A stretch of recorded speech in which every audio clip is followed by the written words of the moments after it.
नमस्कार दोस्तों, आपका स्वागत है आपके अपने चैनल स्टडी वाइन्स ऑफिशियल पर।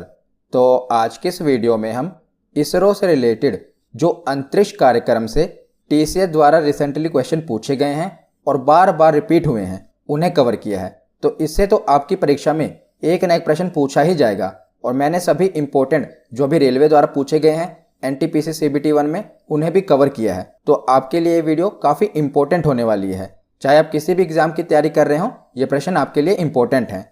तो चलिए बिना देरी किए हुए वीडियो को शुरू करते हैं। तो चलिए वीडियो की शुरुआत करते हैं।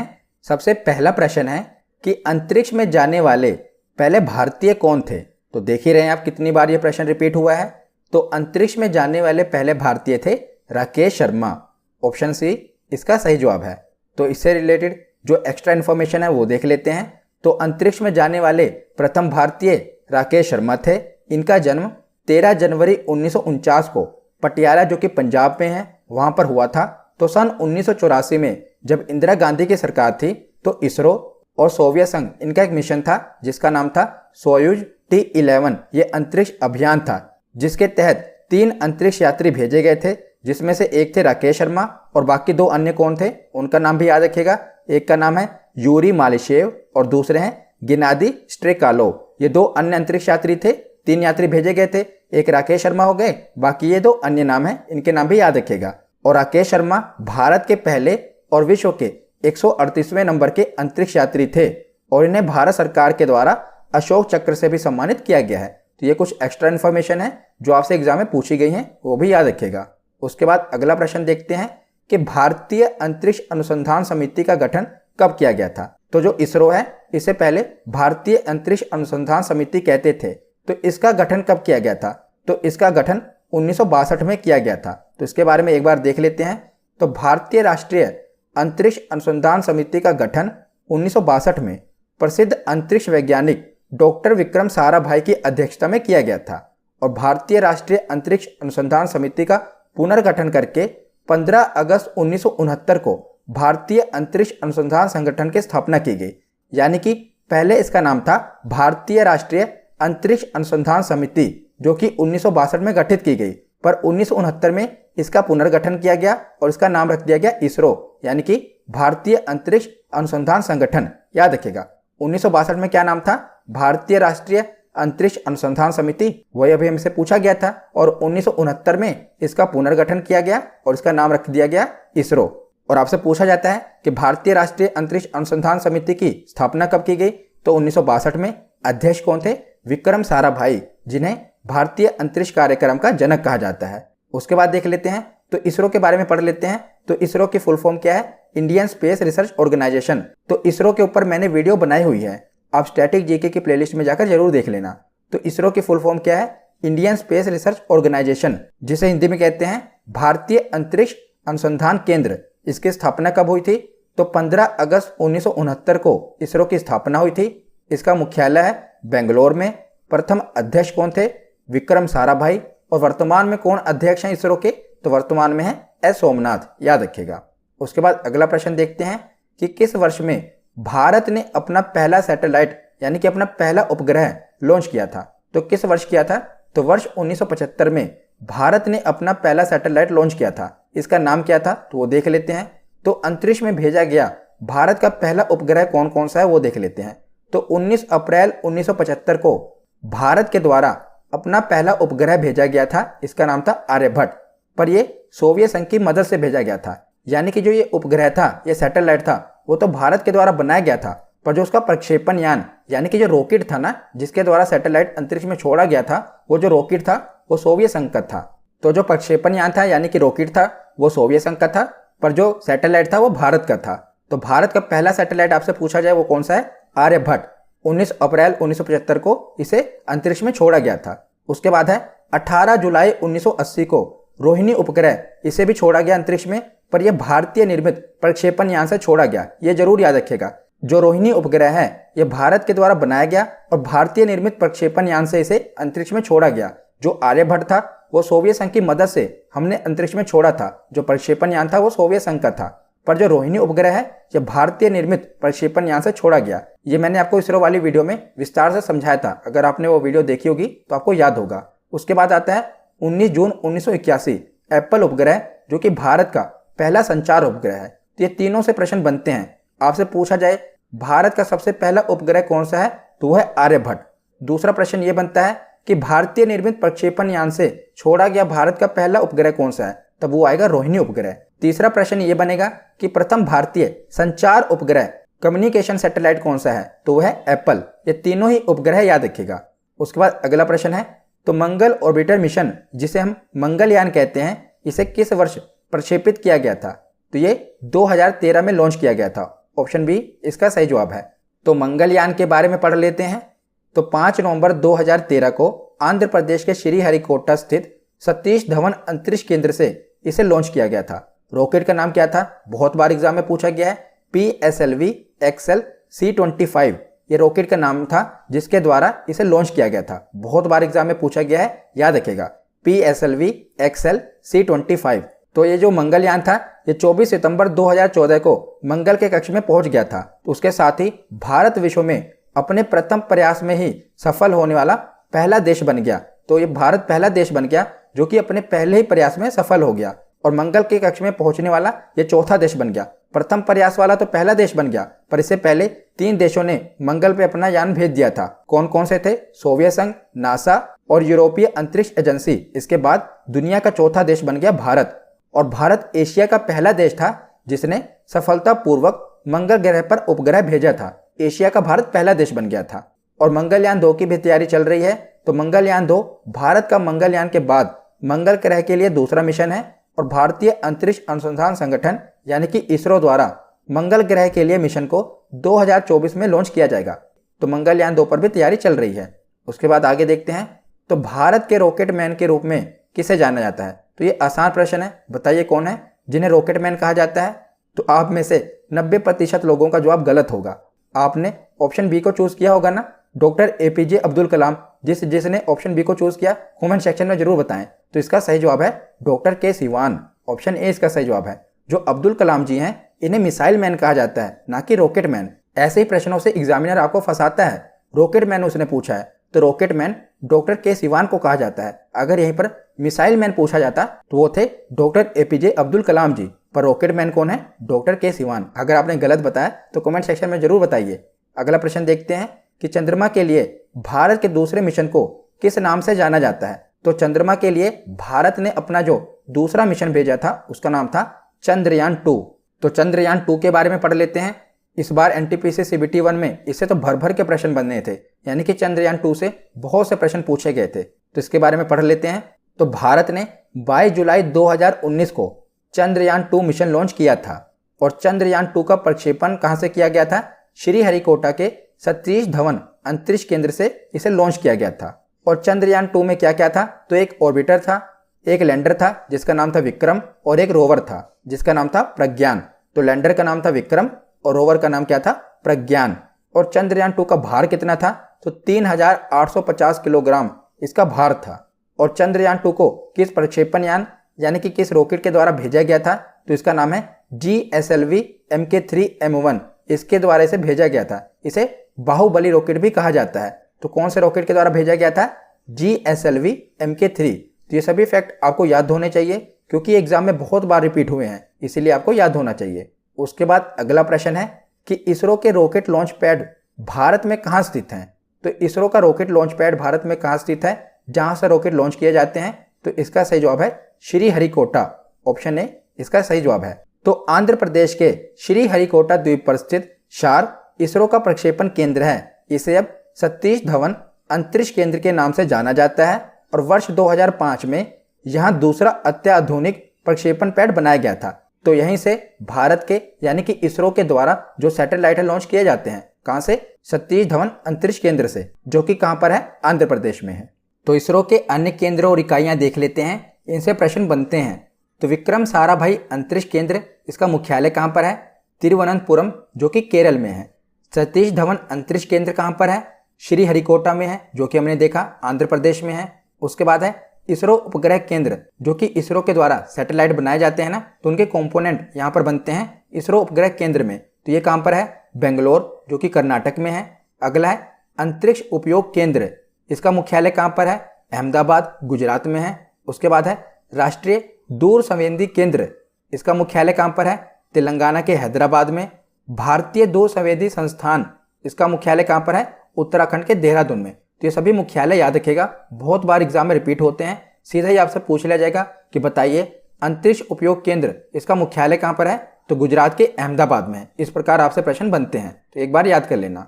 उसके बाद आगे देखते हैं, तो इसरो के पहले अध्यक्ष कौन थे? तो इसरो के पहले अध्यक्ष थे विक्रम साराभाई। इन्हें भारतीय अंतरिक्ष कार्यक्रम का जनक कहा जाता है। तो एक बार जो इसरो के सभी अध्यक्ष बने हैं उनके बारे में पढ़ लेते हैं कि वो कब बने हैं और उनके द्वारा कौन से प्रमुख कार्य किए गए हैं। तो इस स्लाइड से बहुत से प्रश्न बने हैं, मैंने एक ही साथ इन्हें कवर कर दिया। तो ध्यान से सुन लीजिए, आपको रटना नहीं है, बस एक बार देख लीजिए कि किसके द्वारा कौन सा कार्य किया गया है और कब वो इसरो के प्रमुख बने हैं। तो सबसे पहले इसरो के प्रमुख बने थे विक्रम साराभाई। 1969 से लेकर 1972 तक ये इसरो के अध्यक्ष रहे और इन्हीं को भारतीय अंतरिक्ष कार्यक्रम का जनक कहा जाता है। उसके बाद जो अगले इसरो के अध्यक्ष बने ये थे MGK मेनन। ये केवल 9 महीने के कार्यकाल के लिए ही इसरो के अध्यक्ष बने। उसके बाद तीसरे इसरो के अध्यक्ष बने सतीश धवन। ये 1972 से लेकर 1984 तक इसरो के अध्यक्ष रहे। इनका कार्यकाल काफी लंबा रहा। इन्हीं के दौरान इनसेट प्रोग्राम की शुरुआत की गई थी। उसके बाद चौथे इसरो के अध्यक्ष बने UR राव, जो कि 1984 से लेकर 1994 तक इसरो के प्रमुख बने रहे और इन्हीं के दौरान भारत ने GSLV और PSLV जो रॉकेट है ना, उन्हें विकसित किया। कौन कौन से? GSLV और PSLV। तो इसरो वाली वीडियो में मैंने विस्तार से GSLV रॉकेट और PSLV रॉकेट के बारे में बताया हुआ है। यहाँ पर मैं आपको बताऊंगा तो वीडियो काफी लंबी हो जाएगी। आप उसे स्टैटिक जीके की प्लेलिस्ट में जाकर जरूर देख लें, वहां पर मैंने GSLV रॉकेट और PSLV रॉकेट के बारे में बताया हुआ है। तो UR राव के कार्यकाल के दौरान GSLV और PSLV रॉकेट विकसित किए गए। 1984 से लेकर 1994 तक इनका कार्यकाल रहा। उसके बाद अगले अध्यक्ष बने K कस्तूरीरंगन। इनका कार्यकाल 1994 से लेकर 2003 तक रहा और IRS सैटेलाइट इन्हीं के कार्यकाल के दौरान विकसित की गई। उसके बाद है G माधवन नायर। इनका कार्यकाल 2003 से लेकर 2009 तक रहा और इन्हीं के दौरान इसरो ने चंद्रयान-1 को लॉन्च किया। तो ये कई बार एग्जाम में पूछा गया है कि जब चंद्रयान-1 को लॉन्च किया गया उस समय इसरो के अध्यक्ष कौन थे? तो G माधवन नायर उस समय इसरो के अध्यक्ष थे। उसके बाद अगले अध्यक्ष बने K राधाकृष्णन। 2009 से लेकर 2014 तक ये अध्यक्ष बने रहे और इन्हीं के कार्यकाल के दौरान भारत ने मंगल मिशन को लॉन्च किया था। तो मंगलयान किसके कार्यकाल के दौरान लॉन्च किया गया था? K Radhakrishnan. Very very important. उसके बाद इसरो के अगले प्रमुख बने शैलेश नायक। तो इसरो के इतिहास में देखा जाए तो सबसे कम कार्यकाल इन्हीं का रहा। केवल 11 दिन के लिए ये इसरो के अध्यक्ष बने थे। तो आपसे एग्जाम में पूछा जा सकता है कि इसरो में सबसे कम कार्यकाल किसका रहा, किस अध्यक्ष का रहा? तो उनका नाम है शैलेश नायक। इनका सबसे कम कार्यकाल रहा सिर्फ 11 दिन का। उसके बाद अगले अध्यक्ष बने AS किरण कुमार। 2015 से लेकर 2018 तक इनका कार्यकाल रहा और GSLV MK3 जो रॉकेट है, जिसे बाहुबली रॉकेट कहा जाता है, उसका निर्माण इन्हीं के कार्यकाल के दौरान हुआ। उसके बाद अगले अध्यक्ष बने K सिवान। 2018 से लेकर 2022 तक ये इसरो के अध्यक्ष बने रहे और चंद्रयान-2 इन्हीं के समय लॉन्च हुआ था। किसके समय? K सिवान के समय। पर वर्तमान में देखा जाए तो इसरो के अध्यक्ष कौन बने हैं? S सोमनाथ। इन्हें इसी वर्ष 2022 में इसरो का अध्यक्ष बनाया गया है। तो मैंने जितने भी इसरो के प्रमुख थे सभी को एक साथ कवर कर दिया। इसे आप पढ़ लेना क्योंकि इस एग्जाम में बहुत बार प्रश्न बने हैं। तो अगला प्रश्न है कि भारत का पहला उपग्रह था जो भारतीय निर्मित प्रक्षेपण वाहन से प्रक्षेपित किया गया था। तो यहाँ पर यह पूछा गया है कि जो भारतीय निर्मित प्रक्षेपण वाहन से प्रक्षेपित किया गया था तो कौन सा सैटेलाइट था? रोहिणी। इसका सही जवाब है रोहिणी। अगर यहाँ पर यह पूछा होता कि भारत का पहला उपग्रह कौन सा था तो होता आर्यभट्ट। पर साथ में क्या लिखा गया है कि जो भारतीय निर्मित प्रक्षेपण वाहन से प्रक्षेपित किया गया था, यानी कि भारतीय निर्मित रॉकेट से लॉन्च किया गया था, तो उसका नाम था रोहिणी। अगला प्रश्न है कि दुनिया की प्रथम महिला अंतरिक्ष यात्री कौन थी? तो दुनिया की पहली महिला अंतरिक्ष यात्री कौन थी? इनका नाम था वैलेंटीना तेरेश्कोवा। ऑप्शन बी इसका सही जवाब है। तो वैलेंटीना तेरेश्कोवा दुनिया की प्रथम महिला अंतरिक्ष यात्री थी और ये रूस की निवासी थी। और दूसरी अंतरिक्ष यात्री कौन थी रूसी? उनका नाम था स्वेतलाना सवित्स्काया। ये दूसरी रूसी अंतरिक्ष यात्री थी। पहले का नाम था वैलेंटीना तेरेश्कोवा। अगला प्रश्न है कि प्रथम भारतीय संचार उपग्रह कौन सा था? तो मैंने आपको बताया था प्रथम भारतीय संचार उपग्रह था एप्पल। तो प्रथम भारतीय संचार उपग्रह कौन सा था? एप्पल। इसे कब लॉन्च किया गया था? 19 जून 1981 को इसे लॉन्च किया गया था। अगला प्रश्न है कि एप्पल किस प्रकार का उपग्रह है? तो एप्पल किस प्रकार का उपग्रह है? ये एक प्रकार का कम्युनिकेशन सैटेलाइट है, एक प्रकार का ये संचार उपग्रह है। ऑप्शन सी इसका सही जवाब है। अगला प्रश्न है कि विक्रम साराभाई अंतरिक्ष केंद्र कहाँ पर स्थित है? मैंने पीछे जितने भी केंद्र थे सभी आपको इसीलिए कवर करा दिए थे। तो विक्रम साराभाई अंतरिक्ष केंद्र कहाँ पर स्थित है? ये केरल के तिरुवनंतपुरम में स्थित है। अगला प्रश्न है कि चंद्रमा के लिए भारत के पहले अंतरिक्ष यान मिशन चंद्रयान को डैश के द्वारा सफलतापूर्वक प्रक्षेपित किया गया था। तो यानी चंद्रयान 1 को किस रॉकेट के द्वारा लॉन्च किया गया था? तो इसका सही जवाब क्या है? Option A PSLV C11 rocket के द्वारा चंद्रयान 1 को लॉन्च किया गया था। तो चंद्रयान 1 के बारे में पढ़ लेते हैं। तो चंद्रयान 1 चंद्रमा के लिए भारत का पहला मिशन है और ये कब लॉन्च हुआ था? तो 22 अक्टूबर 2008 को इसे लॉन्च किया गया था। कहाँ से भेजा गया था? तो सतीश धवन अंतरिक्ष केंद्र जो कि श्रीहरिकोटा में है, यहाँ से इसे भेजा गया था। और अंतरिक्ष यान यानी कि रॉकेट कौन सा था? तो PSLV XL C11 रॉकेट का नाम था। और उस समय इसरो के अध्यक्ष कौन थे? तो G माधवन नायर। जब चंद्रयान 1 को लॉन्च किया गया था तो उस समय इसरो के अध्यक्ष थे G माधवन नायर। और चंद्रयान 1 ने चंद्रमा की सतह पर पानी की मौजूदगी का पता लगाया था। तो इसने चंद्रमा की सतह पर पानी की मौजूदगी का पता लगाया था। तो रॉकेट का नाम याद रखिएगा PSLV XL C11। लॉन्च कब किया गया था? 22 अक्टूबर 2008 को। कहां से किया गया था? सतीश धवन अंतरिक्ष केंद्र जो कि श्रीहरिकोटा में है। और उस समय इसरो के अध्यक्ष कौन थे? G माधवन नायर। इस एक एक लाइन से प्रश्न बने हैं, इसीलिए इसे ध्यान से पढ़ लीजिएगा। अगला प्रश्न है कि भारत का पहला उपग्रह आर्यभट्ट अंतरिक्ष यान कब प्रक्षेपित किया गया था? यानी कि किस वर्ष किस दिन इसे लॉन्च किया गया था आर्यभट्ट को? तो इसका सही जवाब है ऑप्शन ए 19 अप्रैल 1975 को आर्यभट्ट को लॉन्च किया गया था। अगला प्रश्न है ग्लोबल पोजिशनिंग सिस्टम जिसे हम शॉर्ट में GPS कहते हैं, जिसके द्वारा हम लोकेशन पता करते हैं ना। गूगल मैप भी इसी की सहायता से चलता है, GPS की सहायता से। तो GPS कई उपग्रहों का एक नेटवर्क है जो लगभग डैश की ऊंचाई पर पृथ्वी की परिक्रमा करता है। तो ये जो सैटेलाइट है GPS, ये कितनी ऊंचाई पर पृथ्वी की परिक्रमा करता है, ये आपसे पूछा गया है। तो इसका सही जवाब है ऑप्शन बी 20,000 किलोमीटर की ऊंचाई पर GPS पृथ्वी की परिक्रमा करता है। तो GPS कई उपग्रहों का एक नेटवर्क है जो कि लगभग 20,000 किलोमीटर की ऊंचाई पर पृथ्वी की परिक्रमा करता है। और ये 14,000 किलोमीटर प्रति घंटा की स्पीड से यात्रा करता है। यानी कि इसकी स्पीड कितनी होती है? 14,000 किलोमीटर प्रति घंटा। तो अगला प्रश्न देखते हैं। सौर प्रभा मंडल का प्रेक्षण और अध्ययन करने हेतु भारत के वैज्ञानिक मिशन को क्या कहा जाता है? तो सूर्य का अध्ययन करने के लिए भारत का जो मिशन है उसे क्या कहा जाता है? उसका नाम है आदित्य L1 मिशन। वैसे भी आदित्य सूर्य का पर्यायवाची है। तो आदित्य L1 मिशन के बारे में देख लेते हैं। तो सूर्य का अध्ययन करने वाला भारत का पहला वैज्ञानिक अभियान है आदित्य L1 मिशन। तो भारत सूर्य का अध्ययन करने के लिए अपना पहला सौर मिशन आदित्य L1 साल 2022 में अक्टूबर-नवंबर महीने में लॉन्च होने की संभावना है। और आदित्य L1 मिशन को पृथ्वी से 15 लाख किलोमीटर दूर लैग्रेंजियन पॉइंट 1 के चारों ओर प्रभा मंडल की कक्षा में प्रवेश कराया जाएगा, ताकि बिना किसी बाधा या ग्रहण के निरंतर सूर्य का प्रेक्षण किया जा सके, सूर्य का अध्ययन किया जा सके। तो इसे आदित्य L1 मिशन क्यों कहा गया? क्योंकि इसे सूर्य के लैग्रेंजियन पॉइंट 1 पर भेजा जाएगा, इसीलिए इसे आदित्य L1 मिशन कहा गया।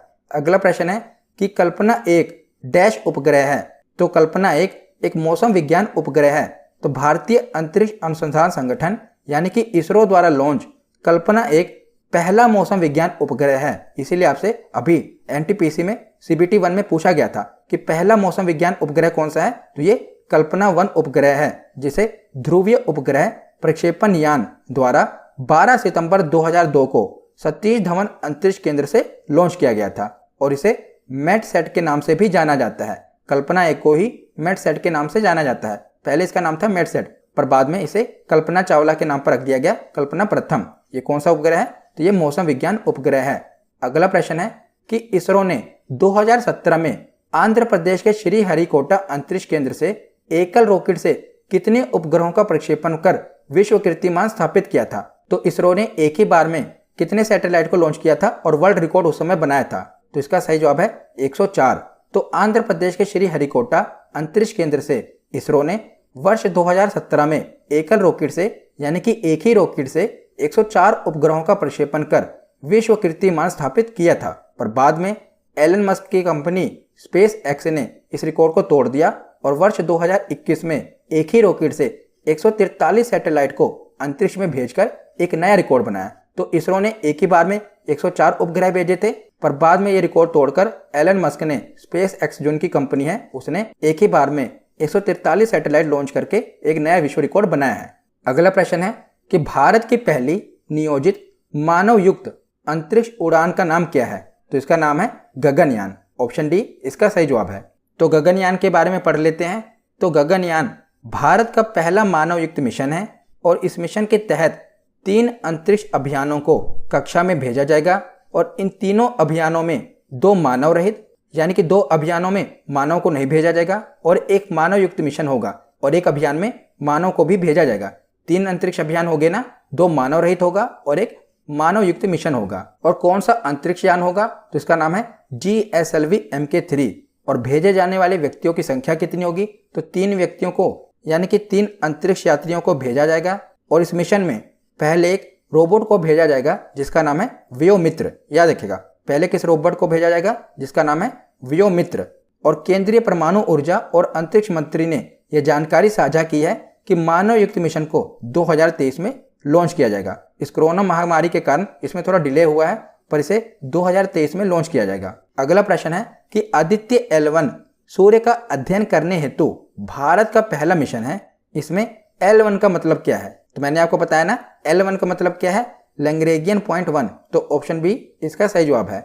तो आदित्य L1 मिशन सूर्य का अध्ययन करने वाला भारत का पहला वैज्ञानिक अभियान है और आदित्य L1 को सूर्य एवं पृथ्वी के बीच स्थित एक हेलो ऑर्बिट के चारों तरफ L1 पॉइंट जिसे कहा जाता है इसके निकट स्थापित किया जाएगा, जो कि पृथ्वी से 1.5 मिलियन किलोमीटर दूर है। तो अगला प्रश्न है कि चंद्रमा पर कदम रखने वाला दूसरा व्यक्ति कौन था? तो अक्सर आपको यह बताया जाता है कि पहला व्यक्ति ही मायने रखता है, दूसरे व्यक्ति को सब भूल जाते हैं, पर NTPC ने उन्हें याद कर लिया। तो आप बताइए कि चंद्रमा पर कदम रखने वाला दूसरा व्यक्ति कौन था? पहला व्यक्ति तो आपको पता होगा, नील आर्मस्ट्रॉन्ग थे, पर दूसरे व्यक्ति कौन थे वो आपको बताने हैं। तो इसका सही जवाब है ऑप्शन सी, बज एल्ड्रिन। इनका पूरा नाम क्या था? Edwin Buzz Aldrin. ये दूसरे व्यक्ति थे जिन्होंने चंद्रमा की सतह पर पैर रखा था। नील आर्मस्ट्रॉन्ग ये चंद्रमा पर पैर रखने वाले पहले व्यक्ति थे और एडविन बज एल्ड्रिन ये दूसरे व्यक्ति थे। तो नील आर्मस्ट्रॉन्ग को जुलाई 1969 में यह गौरव प्राप्त हुआ था और नील आर्मस्ट्रॉन्ग ने अपोलो 11 मिशन के तहत 20 जुलाई 1969 को पहली बार चांद पर कदम रखा था।